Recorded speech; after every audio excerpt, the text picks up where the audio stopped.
la alimentación guiada, ¿no? Claro. En este sentido, ¿qué tan recomendable es? Porque es muy común que se digan a los pacientes, hay una terapia que es jugoterapia, ¿no? Entonces, es muy recomendable que las personas nada más estén consumiendo jugos. No, de hecho, es algo interesante lo que mencionas y justamente hacia allá va, o esa es la razón por la cual es personalizada. No es que no queramos dar una receta general para los pacientes, es que no hay, de verdad no hay. No es lo mismo el paciente que es virus de hepatitis C, lo detectaron a tiempo, no desarrolló a lo mejor, ¿no? Cirrosis, sí. Al que sí, sin ninguna otra enfermedad detectada, ¿no? O diagnosticada. Al que sí desarrolló cirrosis también sin ninguna enfermedad, al que además le aumentas algo metabólico que ya lo tenía o que está asociado, ¿no?, a la enfermedad hepática, todo, ¿no? O sea, realmente tienes que, cada paciente, cada uno es un individuo que tiene que ser abordado de manera integral para obviamente poder ayudar, ¿no?, de la mejor manera. La parte de jugos, o sea, incluso sin enfermedad hepática, ¿no?, en alteraciones metabólicas, como sabemos, lo que pasa con los jugos es que quitas todo, casi la mayoría de la fibra, ¿no?, sí, de las frutas, las verduras, y dejas únicamente los azúcares. Entonces, incluso cuando hay solamente alteraciones metabólicas, esto puede, o sea, empeorar, y además esto también se relaciona, por ejemplo, con aumento en el depósito de grasa en hígado, ¿no? Entonces, realmente no está sustentado. Y mucho menos en pacientes con enfermedad hepática, más alguna alteración por ahí en la glucosa. Ok, correcto. Ahora,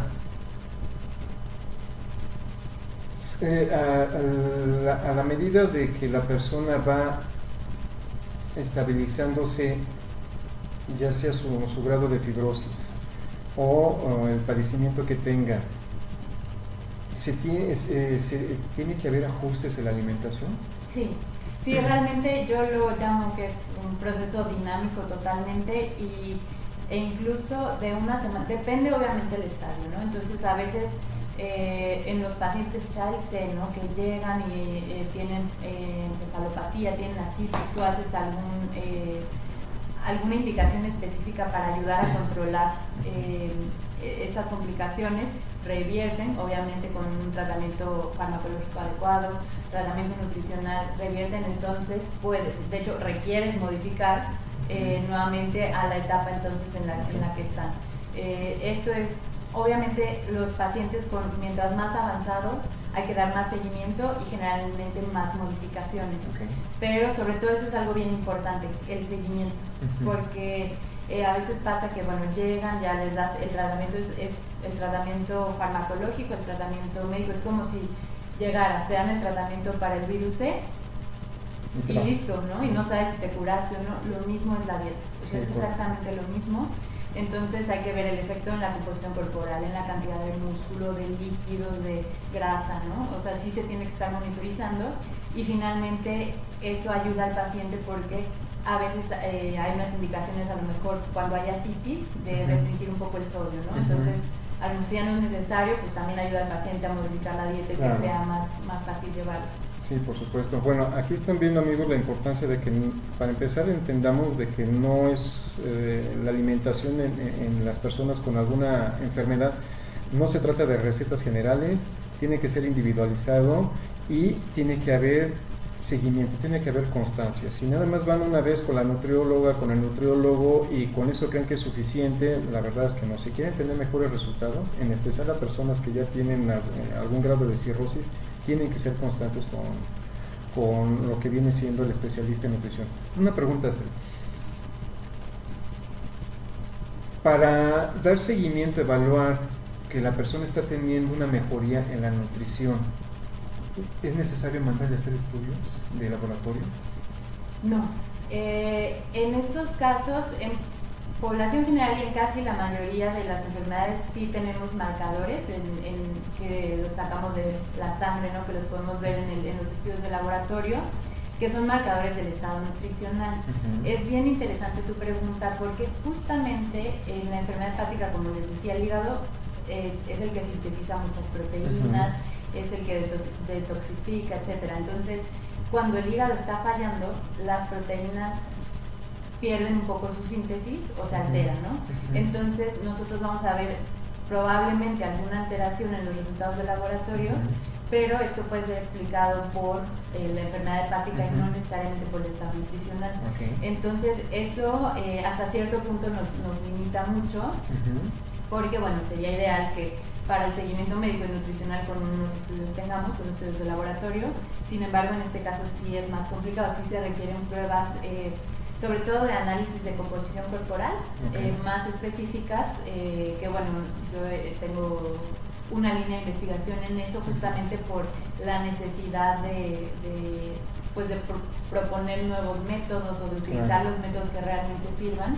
Entonces sí se requiere, hay varios, ¿no? Hay distintos métodos que se pueden utilizar. Se tiene que utilizar desde la primera vez que ves al paciente y sobre eso vas monitorizando los cambios. Ahora, las pruebas de función hepática y lo que es una biometría hemática completa, química sanguínea general, ¿te ayudan a ti como especialista? ¿O es algo más específico? Para la dieta no, sin embargo yo siempre es algo que siempre les pido y es algo que siempre pido al médico y al paciente, que cuando me refieren a un paciente que me manden todo, porque necesitas conocer cómo está el hígado, o sea, cómo está la coagulación, cómo está todo, o sea, necesitas tener una imagen completa del paciente para que tú puedas indicar una dieta. Sin embargo, o sea, esto siempre lo veo, siempre sin falta, y algún estudio de gabinete que tenga algún estudio de imagen también, justamente para realmente favorecer al paciente en el estado que está en ese momento, pero no como tal para orientar la dieta, o sea, para ver un seguimiento nutricional, pero sí seguimiento de la enfermedad hepática. Perfecto. Ahora, aquí estamos hablando de algo muy importante. Muchos de los pacientes que llegan a nuestras organizaciones que cursan con cirrosis tienen problemas de plaquetas bajas. Y constantemente entre los foros y los grupos se preguntan los pacientes si hay algún alimento para subir las plaquetas. Mira, normalmente sí, o sea, sí hay algunos que favorecen, sin embargo, parte de la enfermedad hepática es eso, ¿no? Es disminución en la síntesis de todos los factores de coagulación y demás. Entonces, lo que hacemos es justamente indicar algunos alimentos dentro de la dieta que, además de fibra, algunos micronutrientes que necesitan, pueden ayudar a favorecer coagulación. Sin embargo, no van a revertir, ¿no? Es muy difícil revertir esa baja de plaquetas, o que vayan contigo, le hacen una dieta y que suban a niveles normales. La verdad es que es difícil porque es una característica de la enfermedad y van bajando conforme progresa. Sin embargo, lo que sí hacemos es otra vez coadyuvar, ¿no? Ayudar a que no bajen más, a lo mejor promover un poco más estos factores de coagulación, pero finalmente el hígado es el maestro en esto. Ahora, el hígado es una maravilla, ¿no? Es una planta industrial química, ¿no? Así es. Pero el intestino también, los intestinos también son una maravilla, y al parecer cada sección del intestino tiene funciones muy específicas, ¿no? Sí. Y al parecer hay microbiota, que antes le llamábamos flora intestinal, muy especializada en cada una de esas secciones, ¿no? Pregunta, ¿es una moda o es una realidad los probióticos y los prebióticos? Porque hay de muchos tipos, ¿no? Y los vemos en el mercado, ¿no? Pero no necesariamente, y esa es mi pregunta, productos como probióticos que podemos ir al súper y consumirlos, ¿hay algo más especializado, algo que pueda ayudar? ¿Los usas, no los usas? Sí, es una buena pregunta. Sí creo que están de moda, sin embargo, o sea, el que están más dados a conocer sus beneficios, pero realmente hay muchísimos estudios que lo sustentan, muchísimos estudios nacionales e internacionales que sustentan esto. De entrada, lo que se ha visto es que hay la flora o la microbiota normal, en una población sin alteraciones de hígado es una, y una vez que hay cirrosis o que hay alteraciones en el hígado cambia. Cambia mucho, y se ha visto aquí en México, se ha visto en Estados Unidos, bueno. O sea, se han visto muchos cambios de esto. Entonces finalmente esto te haría pensar que si tú das un probiótico que ayuda a regular, obviamente mejora. Sí hay varios estudios, ensayos clínicos aleatorizados que se han llevado al respecto, entonces sí están sustentados. Sin embargo, hay que ver cantidades, especies, ¿no? Es decir, no porque sí sea una realidad y veas ahorita el video, vayas al súper y te compres el primerito que claro. veas, ¿no? Esto no, igual, de igual manera, médico y nutriólogo tendrán que estar, ¿no? Interactuando y aquí en México hay muchas presentaciones, en Estados Unidos igual. Realmente es algo bastante generalizado, sin embargo sí necesitan buscar cuál sería el más adecuado, cuál realmente está sustentado para el estado específico, el estado específico de la enfermedad del paciente. Y ahí que sería muy importante, muy interesante la cooperación entre el médico especialista y la nutricionista especialista, ¿no? Y que tenga la disposición el médico, ¿no? Porque necesitarían ustedes, como nutriólogos, yo creo que ciertos datos específicos de estudios, ¿no? Claro. Para hacer eso, ¿no? Claro, y también algo que ayuda en parte de la dieta, que era lo que te comentaba un poco el estudio que se hizo aquí en México hace ya muchos años.